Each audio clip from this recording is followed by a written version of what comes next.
partir de agora, na Martelli FM, programa A Caminho da Luz. Uma realização do Grupo Espírita Meimei. Programa A Caminho da Luz. Apresentação: Valquíria Oliveira. Bom dia, queridos ouvintes. Bom dia, Wilton. Bom dia, Valquíria. Bom dia a todos. Estamos iniciando mais um programa A Caminho da Luz do Grupo Espírita Meimei, que neste ano de 2019 completa 16 anos no ar. Isso mesmo, 16 anos esclarecendo essa doutrina maravilhosa que é o Espiritismo. Amigos ouvintes, como é de praxe, nós lembramos as novidades do programa que nós temos. A gente agora está com o nosso canal e nossa página, tanto no Instagram como no YouTube. No Instagram você pode procurar pelo endereço @programa Caminho da Luz. E no YouTube é a mesma coisa, você pode procurar pelo programa Caminho da Luz. Lá nós postamos no YouTube semanalmente, após a transmissão ao vivo do nosso programa, a gravação, para que às vezes as pessoas possam ouvir depois e tirar suas dúvidas. Nós temos também um telefone de WhatsApp para o envio de perguntas, curiosidades, sugestões, críticas ao programa, para tentar aproximarmos o contato com o nosso ouvinte. O número é 31 98344 7898. Vamos repetir. 31 98344 7898. Estudando o Espiritismo. Queridos ouvintes, hoje em Estudando o Espiritismo, falaremos da questão de número 336 do Livro dos Espíritos, com o capítulo 7, com o título Da Volta do Espírito à Vida Corporal, Prelúdio da Volta, na qual Kardec ele questiona aos imortais. Poderia dar-se não haver espírito que aceitasse encarnar numa criança que houvesse de nascer? E a espiritualidade superior responde: Deus a isso proveria. Quando uma criança tem que nascer vital, está predestinada sempre a ter uma alma. Nada se cria sem que a criação presida um desígnio.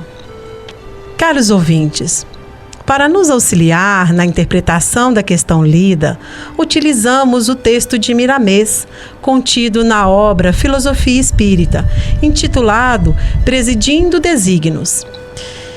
Logo, Miramês diz: a formação de uma criança no campo uterino é um milagre da natureza.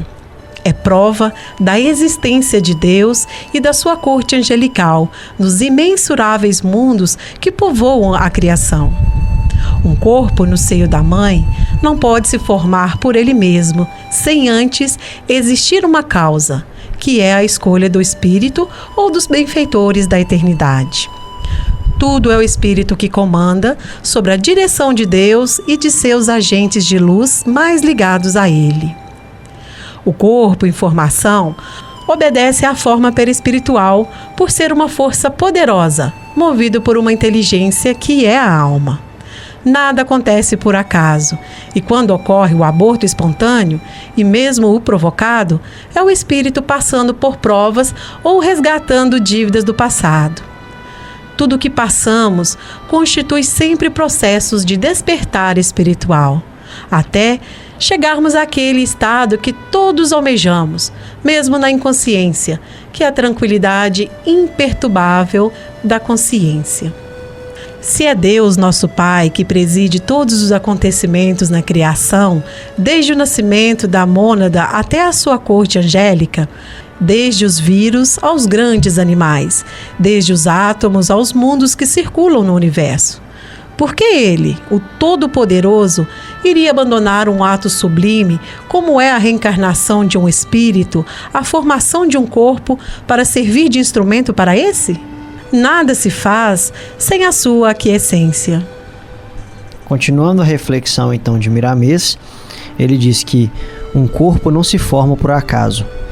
Quando se dá esse fato extraordinário, já se encontra a escolhida alma que nele possa lhe mover. E na hora da concepção, que se ligam os primeiros laços vitais no corpo predestinado a nascer. Geralmente o espírito fica acompanhando os seus futuros pais desde algum tempo, para ir se adaptando fluidicamente, no sentido de que o nascimento não venha com certos problemas. A vida é toda assistida pelo Criador, sem erros. Em certos casos, diz a medicina oficial do mundo que a natureza se esquece de fazer isso ou aquilo.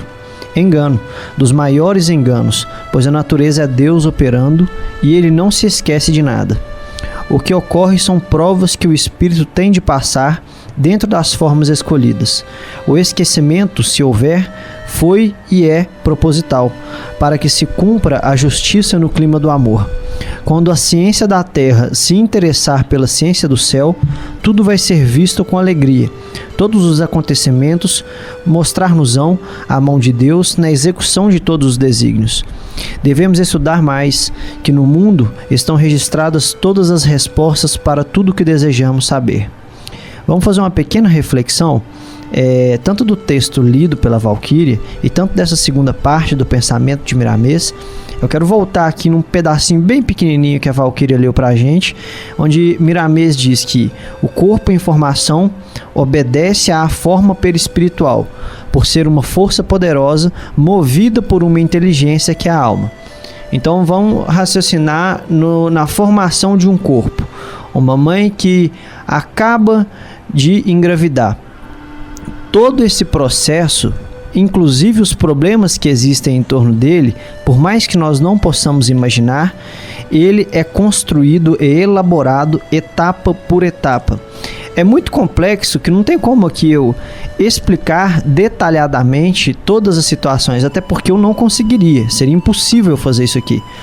Mas o fato é que quanto mais a gente estuda, quanto mais a gente adentra nos acontecimentos, e as obras de André Luiz, pelas mãos de Chico Xavier, são essenciais nesse sentido de estudo. Tantos outros estudiosos que vêm trabalhando atualmente, que o acompanhamento da divina providência na reencarnação das pessoas, e quando eu falo divina providência parece uma coisa mitológica, mística, mas não é. A divina providência é o conjunto dos espíritos superiores, né? O conjunto daquela pleiade médica do plano espiritual que trabalha, coordena e projeta a reencarnação daquele espírito. Então é interessante a gente raciocinar que a alma, ela é envolvida por uma forma perispiritual, que na doutrina espírita a gente conhece como perispírito, que é o agente onde ele é capaz de sofrer e de provocar respostas que a alma provoca. Ou seja, é através do perispírito, encarnando no corpo, que as coisas irão se desenvolver. Então o corpo físico em projeção, o corpo físico em crescimento, ele é projetado de acordo com as necessidades do espírito que está reencarnando nele. Então são vários fatores que envolvem, obviamente, o pretérito, o passado do espírito, não todo o passado. É impossível que a pessoa reencarne com todas as dívidas que ela tem, com todos os problemas que ela tem para resolver, com todos os benefícios que tem para recolher. Porque 100 anos terrenos, por incrível que pareça, é um lapso de tempo muito curto. Às vezes a gente fica com um problema bobo aqui na Terra para resolver e demora 10 anos, 15 anos, 20 anos. Às vezes as pessoas param de conversar umas com as outras por 10, 15, 20 anos e no final das contas não lembram nem qual que é o motivo, que foi o motivo da briga. Por que a gente brigou mesmo há 15 anos atrás? Ah, não lembro. Eu lembro que foi uma discussão boba. Então imagine se a gente tentasse resgatar, vamos falar assim, metade das dívidas que a gente tem em nossas existências. É impossível. Então é um raciocínio muito simples. Vamos continuando aí com o raciocínio de Miramês para a gente conseguir finalizar essa questão. Bom, Hilton, e para finalizar, o comentário de Miramês, ele ainda continua citando da seguinte forma: não nos cansamos de mencionar o Livro dos Espíritos, cujas respostas se alinham com todas as leis universais, para quem tem olhos de ver. A sublimidade da doutrina dos Espíritos é a de reviver o Cristo na sua plenitude. É a de mostrar o Evangelho de nosso Senhor como ele é e foi no esplendor inicial. Entretanto, convém notar-se que a doutrina é progressiva. Ela avança de acordo com a evolução das criaturas. Ela é obediente aos ensinamentos do Mestre, que são dados a cada um segundo o seu merecimento. Deus não é Deus de limitação. Ele tudo vê e assiste, ampara e ama todos do seu rebanho. E Jesus, em se tratando da terra, é o nosso sol que nos dá a vida. Estudando o Evangelho.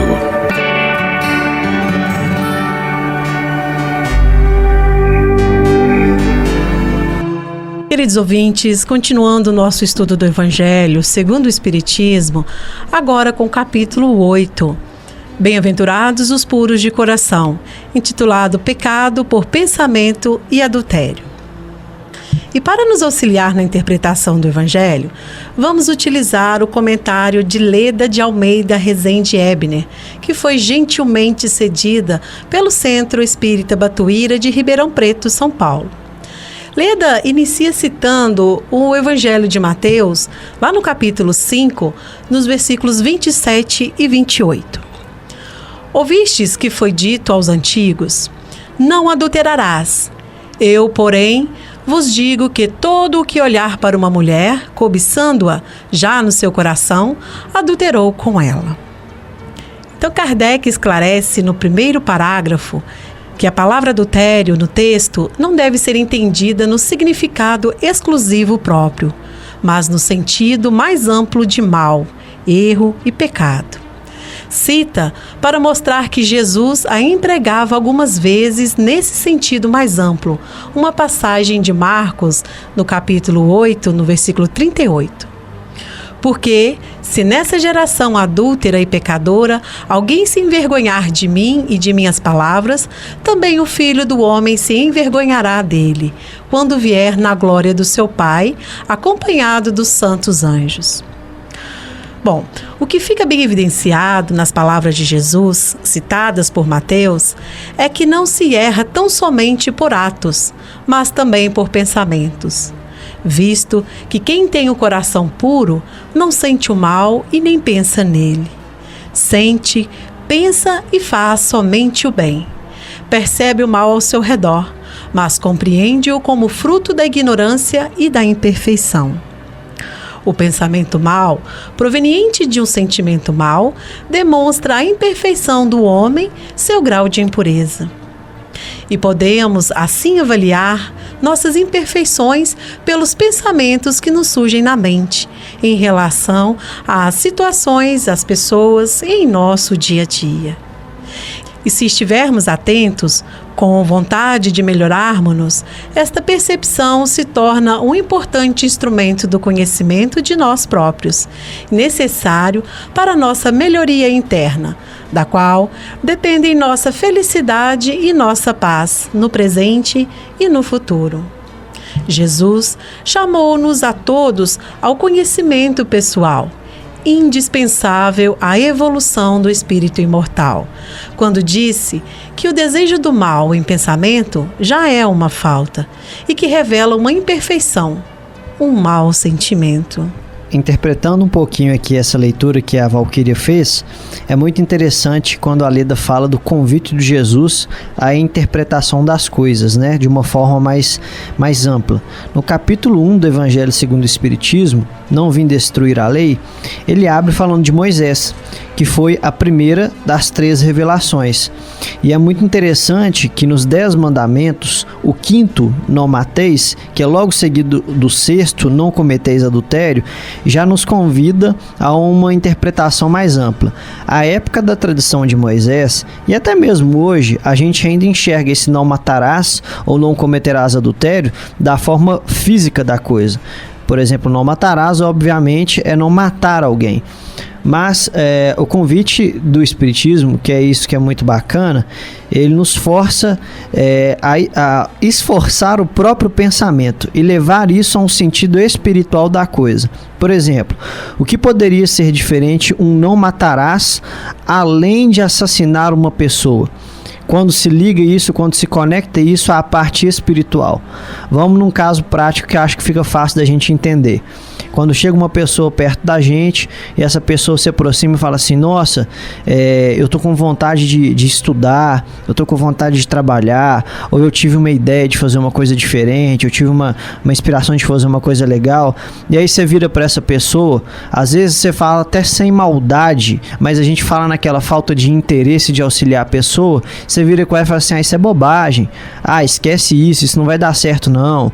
Então você está matando nessa pessoa esperanças, você está matando nessa pessoa projetos, você às vezes está matando projetos que foram feitos do plano espiritual para a reencarnação daquela pessoa, que deveriam ser desenvolvidos, e aí você acaba assassinando ou matando coisas que você nem imagina.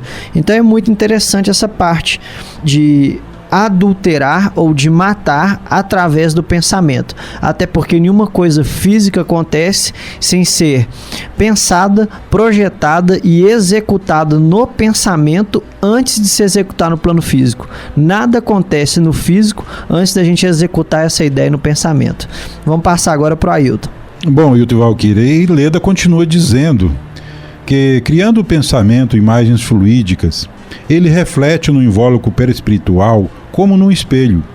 Aí toma forma e é de certo modo fotografado. Se um homem, por exemplo, tem a ideia de matar outro, mesmo que o seu corpo material permaneça impassível, o seu corpo fluídico é posto em ação pelo pensamento, do qual produz todas as nuances. Executa fluidicamente o gesto, o ato que deseja realizar. O pensamento cria a imagem da vítima e a cena inteira se desenha, como um quadro, tal como está em seu espírito. Se a vítima estiver com sentimentos e pensamentos negativos, pode sofrer o impacto do ataque, as vibrações agressivas, que se manifestará por sensações desagradáveis, sentindo medo ou revolta, sem saber por quê. Se estiver bem, em atividades nobres ou em equilíbrio, nada sofrerá. Jesus sabia o que falava. Se um homem pensa em caluniar um outro, mas não o faz por medo de ser descoberto e apontado como um caluniador, pelo outro ou por seus amigos ou pela sociedade, é sinal de que tem em si essa imperfeição, com a qual já prejudicou muitas pessoas em um passado distante ou próximo. Constatando esse fato, pode trabalhar dentro de si para eliminar essa tendência de caluniar, de querer prejudicar os seus desafetos, não executando esse mau pensamento, não pelo medo de ser descoberto, mas por querer libertar-se dessa imperfeição moral. Ao mesmo tempo, pode e deve ir procurando desculpar sempre, tentando compreender as dificuldades dos outros, vendo-os como pessoas que também lutam com suas imperfeições. Um dia, nesta ou em outra existência, ou no plano espiritual, alguém apontará sua capacidade de compreender, de desculpar o outro, e ele vai sentir um prazer imenso de sentir incapaz de ferir alguém, seja por que meio for. Assim, aos que nem percebem o quanto de pensamentos negativos lhe vêm à mente, e se os percebe, busca realizá-los ou tenta justificá-los e justificar-se, ainda não iniciaram sua transformação moral. Aos que, em os percebendo, lutam por afastá-los, conseguindo às vezes, executando-os em outras, sofrendo as consequências dos atos, recomeçando o esforço de modificar-se e assim, de luta em luta, através de experiências boas ou desagradáveis, vai combatendo o bom combate, até a vitória, que é transformar-se moralmente agora e sempre. Há ainda os que estão atentos a eles, compreendendo-os como efeitos de maus sentimentos e buscam afastá-los no desenvolvimento dos sentimentos nobres dentro de si. Assim, na medida do aperfeiçoamento de cada um, que se faz à custa de muita luta interior, através do bom uso do livre-arbítrio, o homem vai se reformando devagar, mas continuamente tornando-se melhor pessoa. Então, meus queridos, Leda finaliza respondendo à pergunta por ele elaborada. Sofrem-se as consequências de um mau pensamento que não se efetivou? Kardec termina. Em resumo, a pessoa que nem sequer concebe o mau pensamento já realizou o progresso. Aquela que ainda tem esse pensamento, mas o repele, está em vias de realizá-lo. E por fim, aquela que tem esse pensamento e se compraz, ainda está sob toda a força do mal. Numa, o trabalho está feito, nas outras, está por fazer. Deus, que é justo, leva em conta todas essas diferenças na responsabilidade dos atos e dos pensamentos do homem. Desse modo, repetimos sempre que o homem está se esforçando para corrigir-se, transformar-se no desenvolvimento das suas qualificações nobres, que traz em si e está no caminho da sua redenção. Se a má ação não se concretizou por falta de oportunidade, ou por medo ou pressão externa, será como se a tivesse praticado.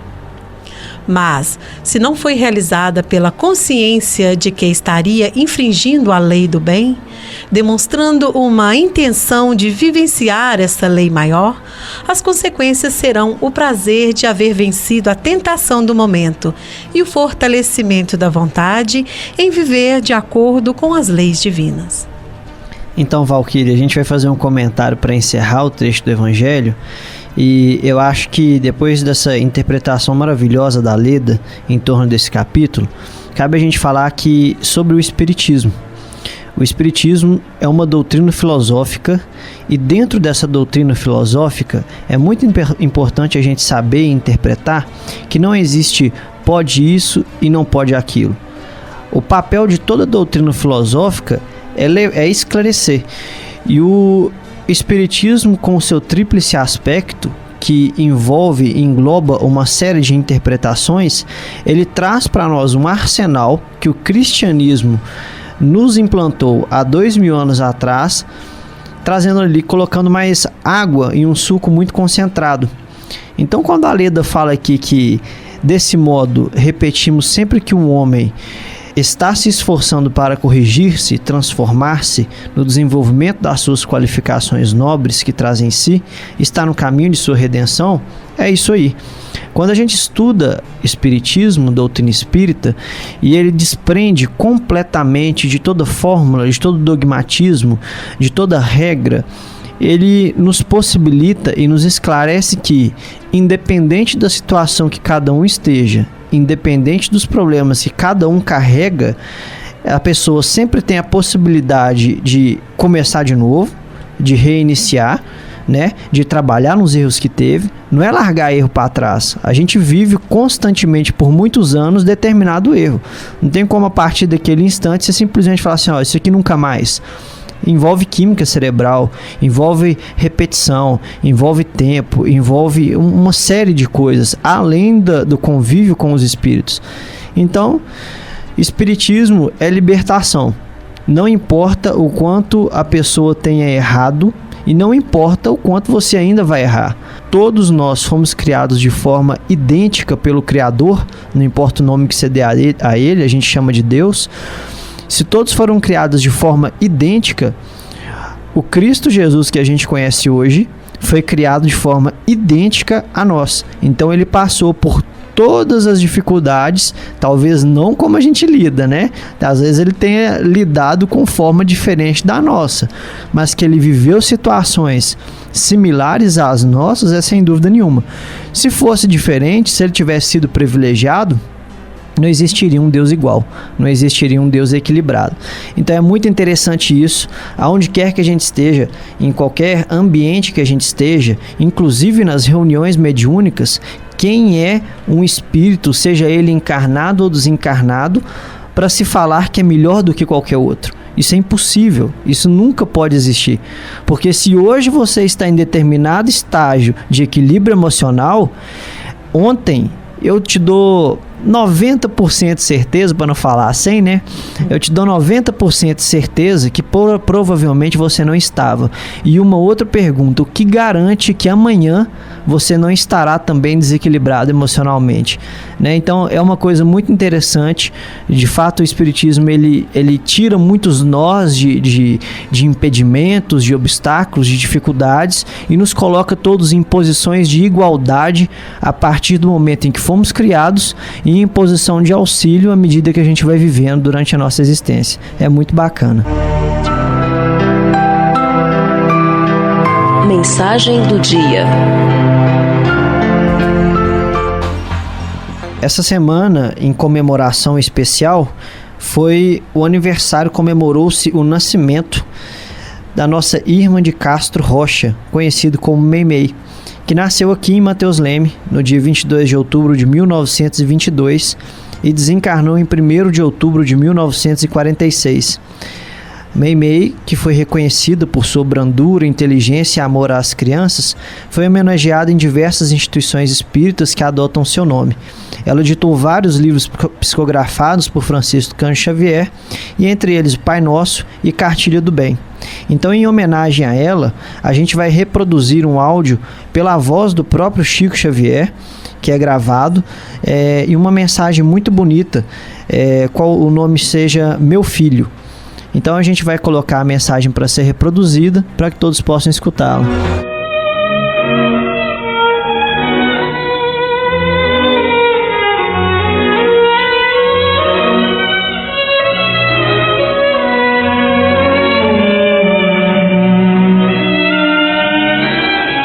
Meu filho, o lar é o berço do teu destino, templo aberto ao teu coração.